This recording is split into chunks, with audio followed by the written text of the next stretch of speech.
Hello dear students, welcome to my channel Teachers Adda MP.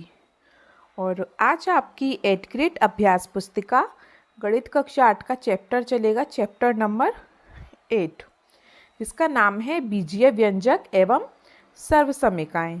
तो इसका आज हमारा पार्ट 1 रहेगा। मैंने हर क्लास में 2-2 पार्ट कराए हैं, ठीक है। तो आज मैं इसमें थोड़ा सा आपको टॉपिक समझा देंगे और कुछ क्वेश्चंस कराएंगे, और पार्ट 2 में आपके सारे कंप्लीट क्वेश्चन हो जाएंगे, ठीक है। तो चलिए चलते हैं हम अपनी क्लास की तरफ। उससे पहले जो बच्चे हमारे चैनल पर नए हैं या जिन्होंने अभी तक हमारे चैनल को सब्सक्राइब नहीं किया है, तो जल्दी से सब्सक्राइब कर लीजिए, जिससे कि हमारे आने वाले सारे वीडियोज़ आप तक लाइन वाइज लाइन पहुँचते रहें। तो चलिए चलते हैं हम अपनी क्लास की तरफ। अध्याय 8, बीजीय व्यंजक एवं सर्वसमीकाएँ। तो बेटा इसमें क्या होता है, बीजीय व्यंजक और सर्वसमीकाएँ मतलब समीकरण होते हैं। समीकरण कैसे होते हैं? जो चर और अचर दोनों से मिलकर बने होते हैं, ठीक है। देखिए लिखा है, चर और अचर राशियों से मिलकर बीजीय व्यंजक बनाए जाते हैं। जैसे 5x², जैसे ये 5 है, इसके साथ हम कोई a से लेके z तक कोई शब्द जोड़ दें, ठीक है। जैसे मैंने a जोड़ दिया, 5a, ठीक है, प्लस 2, या b 2b कर दो। मतलब कुछ शब्द होते हैं हमारे गणित के और कुछ होते हैं हमारे इसके इंग्लिश के, ठीक है। उसके बाद एक चीज़ और समझें, जैसे मैंने ये लिख लिया 7x, ठीक है। तो ये दोनों आपस में कैसे हैं बेटा? गुणा में हैं, ठीक है। और जैसे x के ऊपर घात 2 लगा दें तो इसे हम क्या बोलेंगे? स्क्वायर, ठीक है। ये घात 2 है, इसे क्या बोलेंगे हम? घात 2 या स्क्वायर। स्क्वायर आप सब जानते हैं, वर्ग, और वर्गमूल मैंने सिखाया था आपको, तो उसे हम क्या कहते थे? स्क्वायर इंग्लिश में। ये वही स्क्वायर है, ठीक है। अगर घात 3 है तो हम उसे बोल देंगे क्यूब। क्यूब जैसे x की क्यूब। क्यूब का मतलब क्या होता है? घन। आपने वर्ग और घन पढ़े हैं ना, तो बस वही याद रखना है। वर्ग को इंग्लिश में कहते हैं, वर्ग को इंग्लिश में कहते हैं स्क्वायर। जैसे 7a²।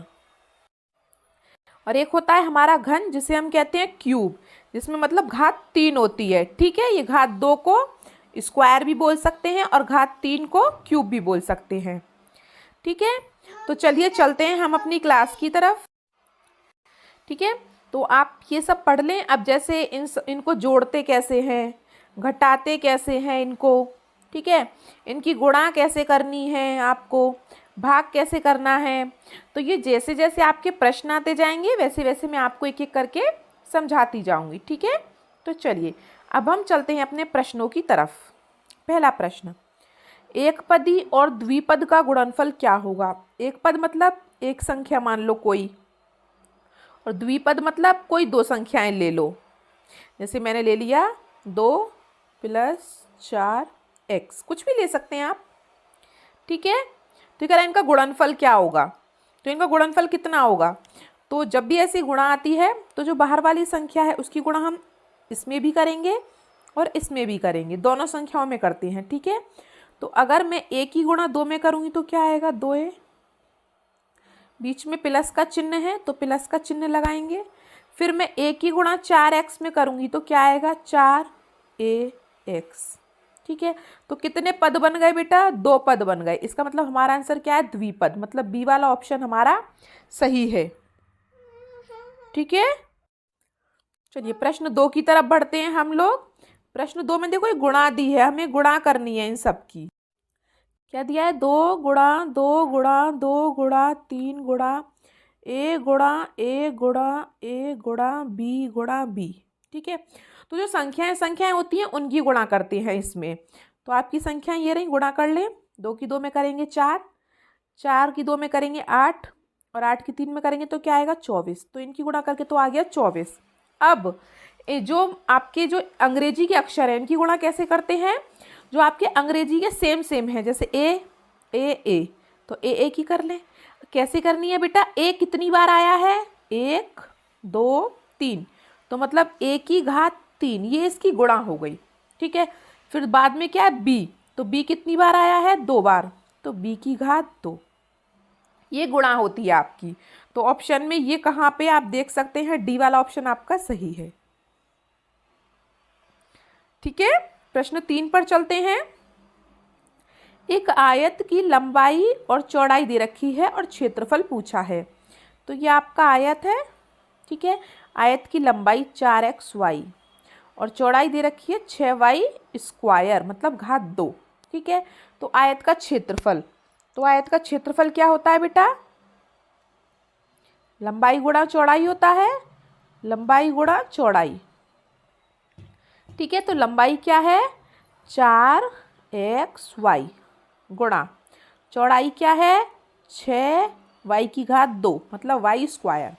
तो अब गुणा कैसे करेंगे हम, अब ये सब साथ में है तो भी, तब तो अलग अलग थे प्रश्न 2 में। ठीक है, तो आपको क्या करना है, पहले संख्याओं की गुणा कर लो। जैसे हम 4 की और 6 की गुणा कर लेंगे। ठीक है, तो हम क्या करेंगे, संख्याओं की गुणा करेंगे। तो 4 और 6 ये संख्याएं हैं, तो 4 की 6 में गुणा करेंगे तो क्या आएगा बेटा 24। अब हमारे पास क्या है x कितने हमारे पास, इधर तो एक x है, इधर है ही नहीं, तो खाली x की x आ जाएगा, x की कोई घात नहीं है। ठीक है, फिर चलते हैं y की तरफ। y देखो, एक तो y इसके पास है और 2y इसके पास है, तो कितने y हो गए बेटा 3, तो y की घात 3। ठीक है, तो ये वाला ऑप्शन आपका सही है। ये ऑप्शन में कहाँ है, ये रहा सी नंबर का, तो सी वाला ऑप्शन हमारा सही है। ठीक है, प्रश्न 4 पर चलते हैं। ये कह रहा है तनिष्क के घर से स्कूल की दूरी x + 8 मीटर है। बेटा ये घर है, ये स्कूल है। ठीक है, दूरी पूछिए, दूरी मतलब यहाँ से लेके यहाँ तक की कितनी दूरी दी है इसने, x + 8। तो ये कह रहा है तो आने और जाने में उसे कुल कितनी दूरी तय करनी होगी, मतलब पहले गया और फिर वापस आया, दोनों की दूरी बतानी है। अब जैसे मैं सिंपल आपको बोलूं कि आपके और स्कूल, आपका जो घर है और आपका स्कूल, उसकी दूरी 10 किलोमीटर है। ठीक है, तो आप 10 किलोमीटर पहले गए और फिर 10 किलोमीटर वापस आए, तो टोटल कितना किलोमीटर हो गया 20 किलोमीटर। इसी प्रकार से हमें इसे क्या करना है, पहले आने की दूरी x + 8, फिर जाने की दूरी x + 8, तो दोनों को क्या कर देंगे, जोड़ देंगे। तो x + 8 और x + 8, ये आना ये जाना, तो दोनों को जोड़ दें। ठीक है, अब देखो जो जोड़ना कैसे होता है, जो आपके नंबर हैं इंग्लिश वाले उनको जोड़ दो और मैथ वाले उनको जोड़ दो। तो ये x है और ये भी x है, ये कितना x है, इसके आगे कुछ नहीं है, मतलब कि एक x है और ये भी एक x है। 1 और 1 कितने हो गए 2x। ठीक है, प्लस का निशान लगाएं, 8 और 8 कितने हो गए 16। अब आप ये मत सोचना कि मैंने ये 2x तो मैंने घात 2 क्यों नहीं की, बेटा गुणा में ऊपर घात आएगी और जोड़ में नीचे संख्या आएगी, याद रखें। अगर आप जोड़ रहे हैं, ठीक है, तो आगे संख्या आएगी और आप गुणा कर रहे हैं तो वो घात बनेगी। ठीक है, ये बात याद रखना। तो आपका आंसर क्या आया 2x + 16, मतलब कि हमारा ऑप्शन बी सही है। ठीक है, और इतना टेंशन लेने की कोई ज़रूरत नहीं है कि समझ में नहीं आ रहा, तो बेटा जब पहली बार करते हैं तब किसी को भी समझ में नहीं आता। ठीक है, अभी आप इसी प्रकार के और क्वेश्चन करेंगे ना आगे धीरे धीरे, तो समझ में आ जाएगा। जैसे कि प्रश्न 5 पर चलते हैं। एक 7x - 4 मीटर लंबी तार में से 3x - 4 मीटर तार काट लिया जाए तो कितना तार शेष बचेगा। अब बेटा जैसे मानो आपके पास 10 मीटर लंबा तार है, उसमें से 6 मीटर काट लिया जाए, मतलब काट दिया मैंने, घटा दिया, तो आपके पास कितना बचेगा 4 मीटर। इसी प्रकार से ये कह रहा है कि आपके पास 7x - 4 मीटर लंबा तार है, उसमें से 3x - 4 लंबा तार काट लिया जाए, मतलब घटा दिया जाए, तो आपके पास कितना तार बचेगा। उससे पहले बेटा आपको एक चीज़ समझने की ज़रूरत है, मैंने आपको पहले भी बताया है, फिर बता देती हूँ। ये जो चिन्ह होते हैं, ये तो सब आप जानते ही हैं कि ये माइनस का चिन्ह है और ये वाला प्लस का चिन्ह है। ठीक है, प्लस मतलब जोड़ ऐड और माइनस मतलब घटाना सब्ट्रैक्शन। ठीक है, तो जब ये दो चिन्ह एक साथ मिलते हैं तो क्या बनता है, तो जैसे दो चिन्ह प्लस प्लस के एक साथ मिल जाएं तो क्या बनेगा, प्लस। अगर माइनस माइनस के एक साथ मिल जाए तो भी प्लस बनता है, लेकिन अगर एक माइनस का हो एक प्लस का हो तो माइनस बनता है, और एक प्लस का हो और दूसरा माइनस का हो तो भी माइनस बनता है। ये 4 कंडीशन याद रखें बेटा, क्योंकि इसके ही अगर आपको ये नहीं पता होगा ना तो आप क्वेश्चंस आपके सारे गलत हो जाएंगे, क्योंकि अगर चिन्ह ही आप गलत कर देंगे तो आपके क्वेश्चंस तो गलत होने ही है। ठीक है। और दूसरी बात, जिसके आगे कुछ नहीं है उसके आगे आप प्लस मानेंगे, जैसे 3 के आगे कुछ नहीं है तो उसके आगे हम प्लस मानते हैं। ठीक है। ये मैं इसलिए बता रही हूँ क्योंकि देखिए आप आगे, क्योंकि इसकी ज़रूरत है। अब ये क्या है, 7x -4, इतना तो ठीक है। अब कुछ बच्चे क्या करेंगे, -3x और -4 इसको सीधा लिख देंगे, लेकिन नहीं, माइनस और प्लस ये 2 चिन्ह आ गए एक साथ। माइनस और प्लस क्या होता है, देखो यहाँ पे माइनस और प्लस क्या है, माइनस, तो 3x माइनस। अब आया 4, लेकिन चिन्ह कौन सा आएगा, ये माइनस है, ये माइनस है और ये भी माइनस है, तो माइनस माइनस क्या हो गया, प्लस। तो बेटा यहाँ प्लस का चिन्ह आएगा। कुछ बच्चे क्या करते हैं, माइनस का ही चिन्ह लगा देते हैं, तो इसलिए चिन्हों को आप लिख लें और रट लें बिल्कुल। ठीक है। अब हम करें इस क्वेश्चन को। अब देखो जो x वाले हैं उनको एक तरफ ले लें, 7x और -3x। अगर मैं 7 में से 3 घटाती हूँ तो कितना बचेगा, 4x।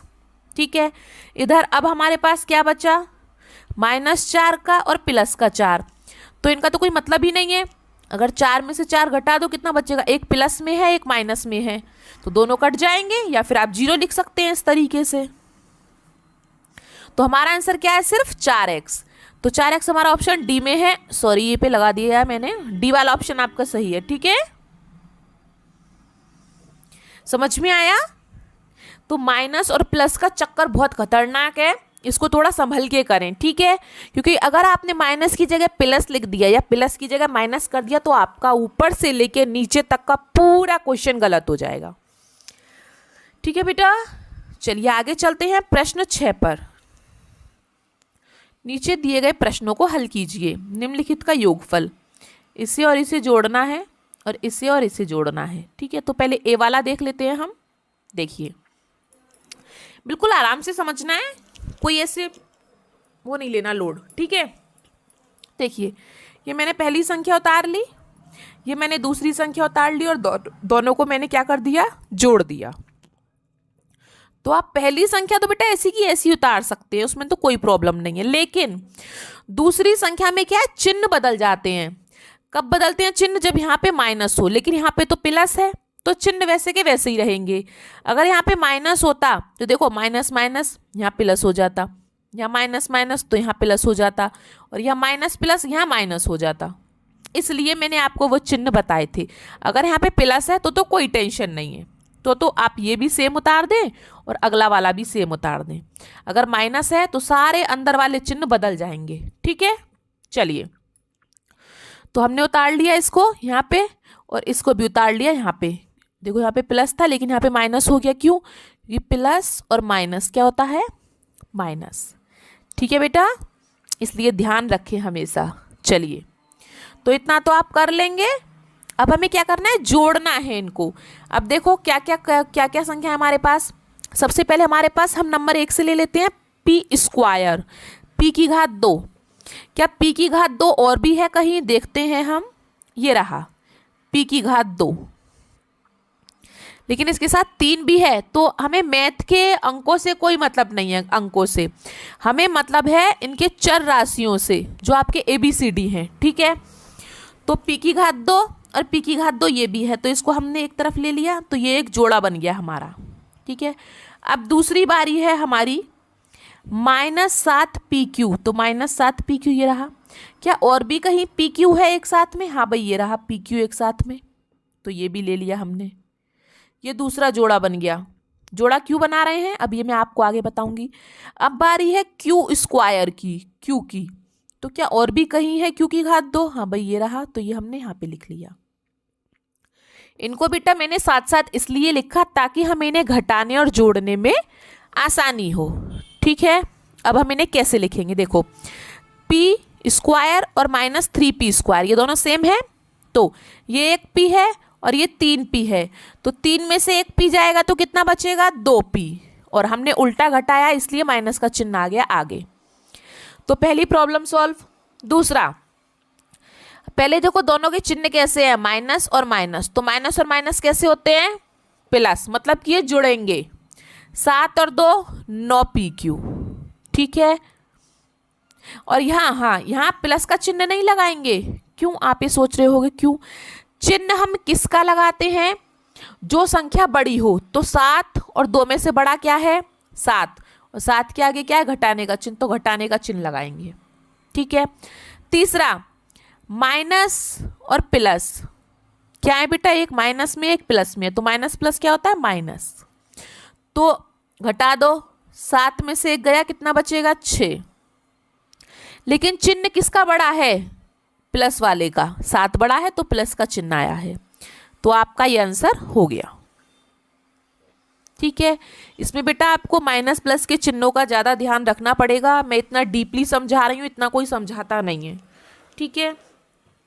चलिए इसी प्रकार से इसके प्रश्न दूसरे को देख लेते हैं। ये हमको संख्याएं दी हैं दोनों साइड, ठीक है, बीच में प्लस का चिन्ह है, तो कोई टेंशन वाली बात ही नहीं है। पहले इसको उतार लेते हैं, फिर प्लस और ये माइनस दोनों साथ साथ आ रहे हैं, तो प्लस और माइनस क्या होता है बेटा, minus, minus B C minus C है माइनस ए बी, ठीक है। अब हमें क्या करना है, सेम सेम जो आपके वो हैं चर, उन्हें एक साइड ले लेते हैं। देखो पहले क्या, ए बी, तो ए बी लिख लिया, फिर ए बी कहीं और है क्या, हाँ ये रहा minus A B, minus A B, तो एक पद ये बन गया। दूसरा क्या है, बी सी, बी सी ले लिया मैंने, अब बी सी कहीं और है क्या, हाँ ये रहा माइनस बी सी। फिर तीसरा है सी ए, तो क्या सी ए और भी है कहीं, हाँ भाई ये रहा, तो माइनस सी ए। तो बेटा आप इन तीनों को देख रहे हैं, एक प्लस में है एक माइनस में, एक प्लस में एक माइनस में, तो एक कट जाएंगे, ए बी कट गया, बी सी कट गया, सी ए कट गया, क्या बचा, 0 आंसर। कितना इजी है ना। चलिए अब हम चलते हैं प्रश्न 7 पर। इस बार हमें क्या करना है, इसमें से इसको घटाना है संख्या को, तो घटा लेते हैं। ये मैंने पहले दोनों संख्या उतार ली हैं, ये दोनों संख्याएं उतार ली मैंने, बीच में पहले प्लस का निशान था, अब किसका है, अब चिन्ह है घटाने का। तो बेटा पहली वाली संख्या तो आपकी ऐसी की ऐसी रहेगी, लेकिन दूसरी वाली संख्या के सबके चिन्ह बदल जाएंगे, ये मैंने आपको बताया था। जैसे कि ये -6, फिर माइनस और माइनस प्लस 7y, फिर minus plus minus 5xy, minus और प्लस क्या होता है, -2x², और माइनस और माइनस प्लस 3y, ठीक है। सबके चिन्ह बदल गए, जो प्लस में था वो माइनस में हो गया, और जो माइनस में था वो प्लस में हो गया, बस। अब जब ये पूरी समीकरण आपकी खुल गई तो आप इसे हल कर सकते हैं। हम क्या करेंगे, सेम सेम संख्या एक जगह ले लें, जैसे 9y², तो 9y² ये रहा, y वाला और भी है क्या कहीं, देखो y तो इसमें भी है लेकिन स्क्वायर थोड़ी ना है, ये रहा y, तो ये रहा y², ये रहा देखो, तो प्लस 7y², तो ये जोड़ा बन गया। चलिए दूसरा क्या है, yx, तो कहीं और भी है क्या yx, जरा देखो, yx नहीं है लेकिन xy है, तो बेटा ये बात वही है, या तो xy लिख लो या yx लिख लो, ठीक है। तो -5xy दूसरा जोड़ा ये बन गया। तीसरा -3x², x की घात 2, तो x की घात 2 वाला कहीं और है, ये रहा -2x², तो तीसरा ये रहा आपका। चौथा -6y, तो बेटा y वाला कहीं और भी है क्या, ये रहा प्लस का 3y, तो ये रहा। फिर हमारे पास बचा अभी ये 4x, तो x कहीं और है, अब तो नहीं बचा, तो 4x का 4x, और 6 सिंपल संख्या कहीं और भी नहीं है, तो माइनस का 6 का 6 आ गया, इनका कोई जोड़ा नहीं है, तो इन्हें ऐसा कहीं ऐसा लिख देंगे। अब इन्हें देख लें, देखो दोनों प्लस में है, 9 और 7 16 y²। अब ये एक प्लस में है और एक माइनस में है, तो क्या होगा, प्लस और माइनस माइनस, तो घटा दें, 5 में से एक y गया, तो कितना बचा, 4xy, ठीक है। और चिन्ह किसका लगाएंगे, माइनस का, क्यों, क्योंकि 5 बड़ा है। देखिए अब अगला देखिए इस वाला 3 और 2 वाला, 3 और 2, पहले तो ये देखो चिन्ह कौन कौन से हैं, दोनों के पास माइनस माइनस का ही है, तो माइनस माइनस क्या हो जाएगा, प्लस। 3 और 2 कितने हो गए? 5, जुड़ गए। और चिन्ह माइनस का आएगा, क्यों? क्योंकि 3 के पास माइनस का चिन्ह है, वैसे तो दोनों के पास ही माइनस का चिन्ह है। अब आगे बारी है 6y और 3y की। तो 6 और 3, एक माइनस का चिन्ह है 6 पर और 3 पर प्लस का चिन्ह है, तो माइनस और प्लस क्या होता है? माइनस। तो घटा दो, 6 में से 3 गए, 3y, और माइनस का चिन्ह क्यों आया? क्योंकि 6 के आगे माइनस का चिन्ह है, क्योंकि 6 बड़ा है। उसके बाद इन दोनों का तो कोई जोड़ा नहीं है, तो इन्हें ऐसा कहीं ऐसा लिख दिया, बस हो गया आपका आंसर सॉल्व। ठीक है, इससे ज्यादा सरल तरीके से बेटा आपको कोई नहीं समझाने वाला, जितना डीप में जाके मैं आपको समझा रही हूं। प्रश्न 8 पर चलते हैं। अब क्या करना है? गुणनफल। गुणनफल मतलब हमें गुणाएं करनी है, तो देख लेते हैं गुणा। ये हमारा संख्या है।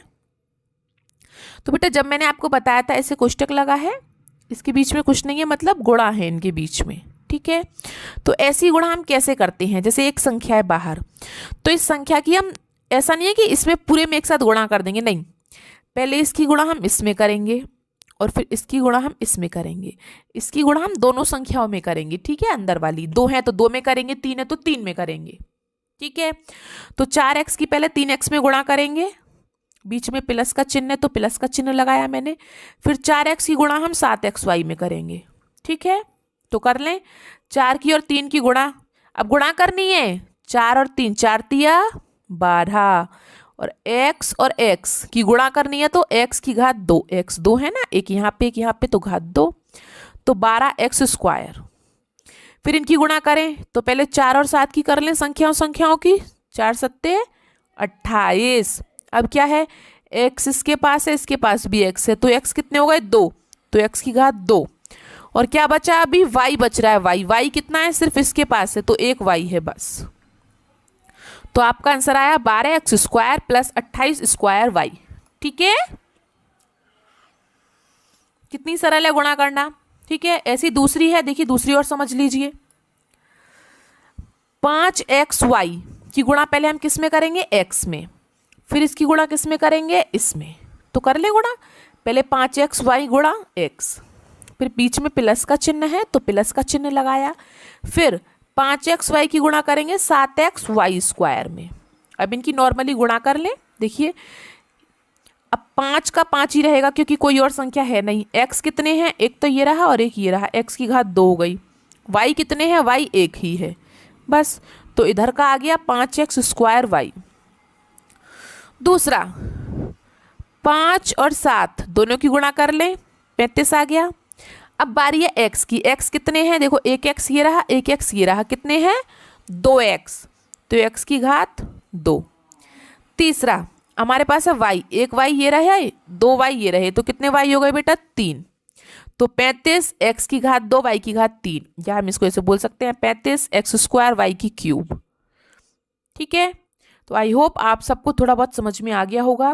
बेटा अगर नहीं भी समझ में आया ना, थोड़ा थोड़ा समझ में आया तो दोबारा देखिए, क्योंकि जब तक आप इन क्वेश्चंस को अपने हाथ से नहीं करेंगे ना लिख के, तब तक आपको नहीं आएगा। ऐसे समझ में नहीं आएगा कि मैं पढ़ा रही हूँ और आप देख रहे हो, देख के नहीं आने वाला।